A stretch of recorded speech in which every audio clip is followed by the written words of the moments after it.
Takže ahoj, z Westmoto Horní Bříza. Dneska bychom vám chtěli představit motorku QE Motor SRK 125R. Je to 125, jednoválcová, vodou chlazená, s čtyřventilovým rozvodem a je to stroj, který se dá řídit s řidičákem A1, to znamená všichni od 16 let, kdo si udělají tenhle řidičák, tak ho můžou řídit. Každopádně, když jsem poprvé přišel do kontaktu s touhle motorkou a dotknul jsem si ji, vzal jsem ji do ruky ze stojánku, tak a už když jsem k ní přicházel, tak ten první kontakt byl, že držím velkou motorku, velkou japonskou motorku s italským designem. Ta motorka je opravdu velmi krásná a hrozně jí sluší i ta grafika, ta barva. Mimo jiné teda jedná se o metalízu černou. Ta metalíza na tom sluníčku je v tom hrozně krásně vidět. Potom, až si ukážeme ty ovládací prvky, tak bychom se mohli zaměřit i na tu metalízu. Takže ten výkon je vlastně na plném výkonu pro tu třídu A1 a já si dovoluji říct, že když se na té motorce, když se na ní posadím a slezu se na ní, tak jsem až překvapený, jak dobře jede. Až mi připadá, že tam musí být větší výkon než je těch 11 kW, ale evidentně je to dan s převodováním té motorky a s jejím nastavením a s tím, jak je ten motor krásně agilní a dobře se vytáčí. A ta motorka je mimo jiné teda velmi krásně vybavená a pravděpodobně se stane tradicí nebo takovým znakem výrobce QE Motor, že svoje motorky velice dobře vybavuje. Tak si teď v krátkosti popíšeme, jakým způsobem je vybavená tahle motorka. Já začnu od třeba brzd. Jedná se teda o klasicky silniční sportovní motorku, která je vybavená 17-palcovými hliníkovými kolama.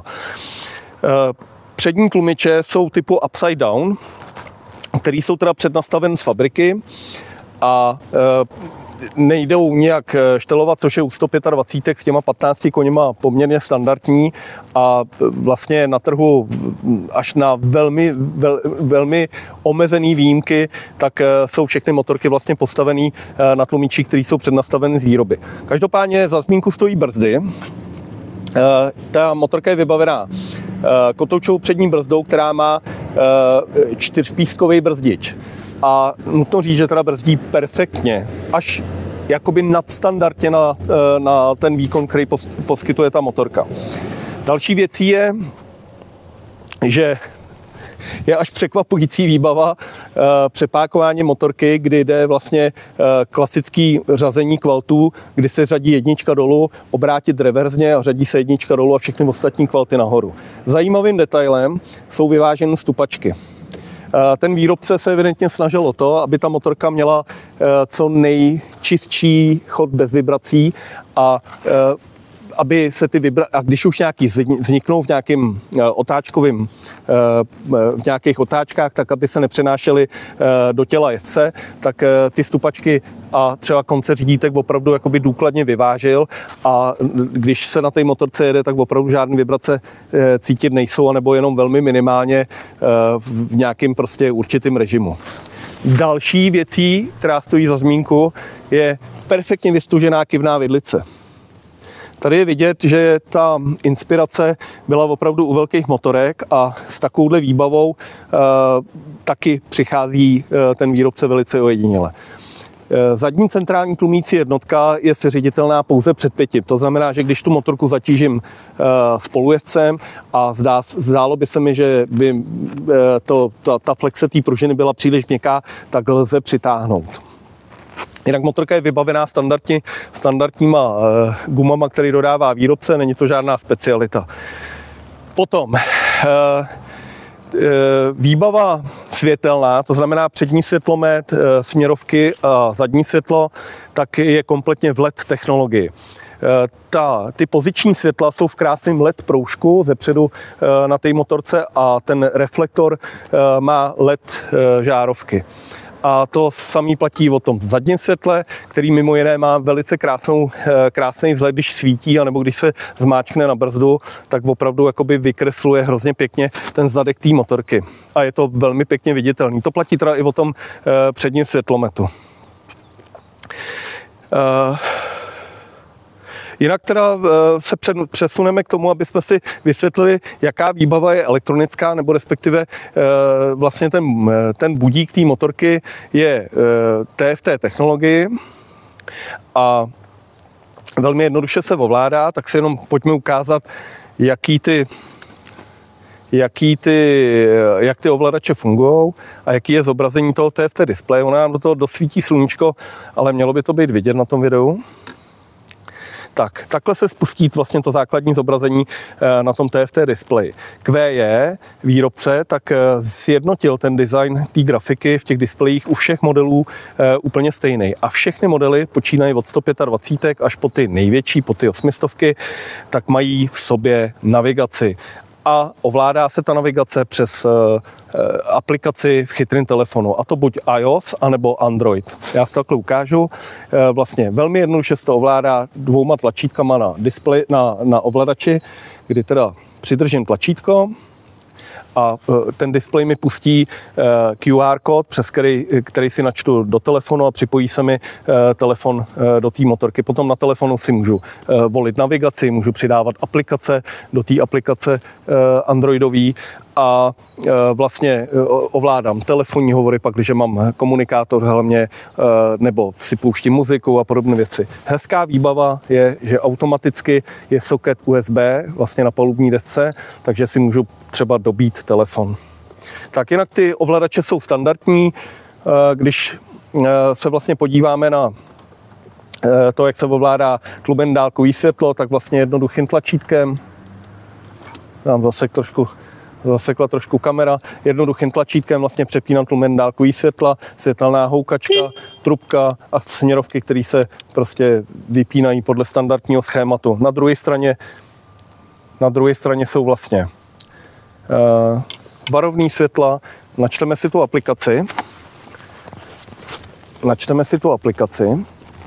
Kolega Ikon přijde a načte si vlastně do telefonu přes ten Carbit tu aplikaci.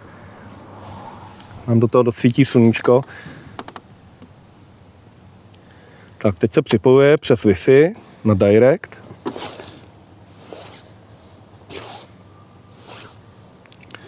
Tak, připojíme. Tak a teď jsme připojeni do aplikace. Tak a teď se vlastně spustila navigace na tom displeji. A já vám ukážu, jak to funguje.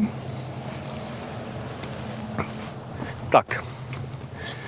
Tady vlastně vidíte, že se krásně prokreslila mapa té navigace. Teď kolega se pokusí mi tam pustit třeba nějaké navigování, tak uvidíte, jak to naskočí.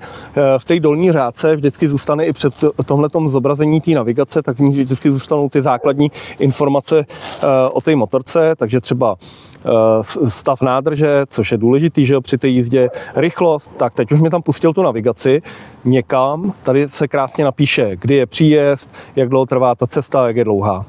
A na druhé straně je vlastně údaj o teplotě motocyklu a o otáčkách a vlastně tady nad tím řádkem vlastně se stavem paliva tak je údaj o zařazené rychlosti. Já tu motorku Ikon nastartuju. Tak, teď se mi rozběhne. Jo? A tady už se mi ukazuje vlastně, že mi běží ta motorka, že je tam nějakých 1000 otáček při tom, že mám připojený telefon. A já si můžu přepnout vlastně tohleto zobrazení té velké mapy na to standardní zobrazení, tím, že přidržím Enter asi 2 nebo 3 sekundy a přepne se mi to. A ta navigace se přesune do levé části a vlastně ukazuje jenom šipkou, kdy se má odbočit nebo kam se jede, jak daleko je do odbočky. A když má člověk připojený sluchátka nebo komunikátor v helmě, tak pochopitelně přes ten telefon ta navigace funguje i hlasově. Já teď ukážu, jak vlastně to přehazuje. Já si přepnu to zobrazení do situace, kdy se tam ukáže zase ta mapička. Jo, a takhle zařadím jedničku, propíše se mi první rychlostní stupeň a začne mi to psát i rychlost. Takže to základní zobrazení i s tou mapou je velice přehledný. A když to přepnu zase do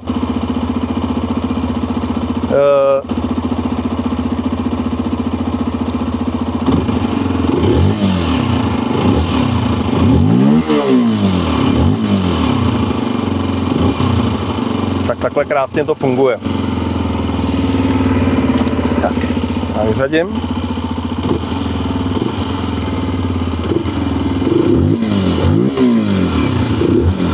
Jinak si můžeme ještě ukázat teda detail té barvy metalitický, tak jestli to půjde teda, jestli to bude viditelný na tom zobrazení, tak opravdu to vypadá velmi pěkně. Ještě za zmínku stojí takový designový detaily, jako jsou třeba jako je brand prostě vylisovaný na různých plastových dílech, nebo takový průduchy v podsedlovce, průduchy vlastně v těch vnitřních plastech. Ta motorka vypadá opravdu velice kvalitně a podle toho, co my jsme měli možnost vyzkoušet, tak taky kvalitní je. A i to zpracování je velice pěkný. Můžu ještě poprosit o detail. Já ukážu jenom ty detaily toho zpracování. Tak třeba slícování plastů, který prostě je vidět, že je evidentně na velice dobré úrovni, kdy opravdu ty linky těch spojů jsou těsně vedle sebe. Ty plasty nikde nepřečnívají. A už jenom vlastně ten kontakt s tou motorkou, když si na ní šáhnu, tak je velice příjemný. Ty materiály jsou příjemný na omak a možná to bude vyznívat zvláštně, ale ta motorka působí opravdu velmi příjemně jako celek, i kompaktně. No, kdybyste se chtěli na něco zeptat ještě ohledně té motorky a co jsme tady dneska nepředstavili, tak je to pochopitelně možné v komentářích. Do komentářů dáme i odkaz na naše stránky, kde je možný tu motorku vidět v inzerci a pochopitelně u nás je možný tu motorku si vyzkoušet, projet a koupit.